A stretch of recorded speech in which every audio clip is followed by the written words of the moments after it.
నువ్వు కోల్పోయినటువంటి ప్రతి సమాధానాన్ని, ఆరోగ్యాన్ని అన్నీ ఇవ్వగల శక్తిమంతుడు నువ్వు దేవుని యెడల భయము భక్తి కలిగి ఉంటే.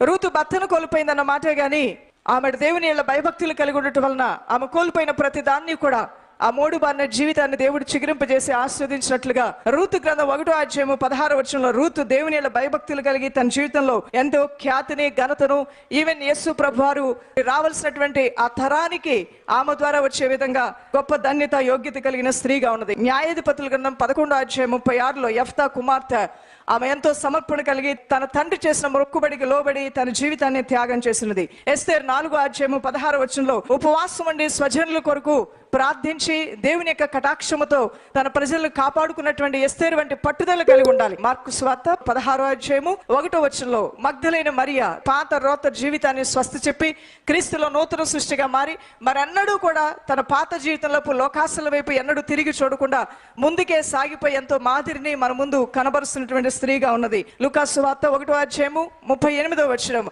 కన్య మరియగా యేసు ప్రభువారి తల్లి ఎంతో గొప్ప మాదిరిని చూపించినట్లుగా కూడా మనం చూస్తూ ఉన్నాం. యోహాను సువార్త 11:24 మార్తా మరియా వీరిరువురు కూడా దేవునికి తమ హృదయంలో స్థానం కలిగినటువంటి స్త్రీలు. దేవునికి సమయం ఇచ్చేవారంటే ఆయనకి చాలా ఇష్టం అనమాట. చాలా మంది అనేకమైన పనుల్లో నిమగ్నమై ఉంటారు, కానీ దేవునికి సమయం ఇచ్చేవారంటేనే దేవుడు ఇష్టపడతాడు.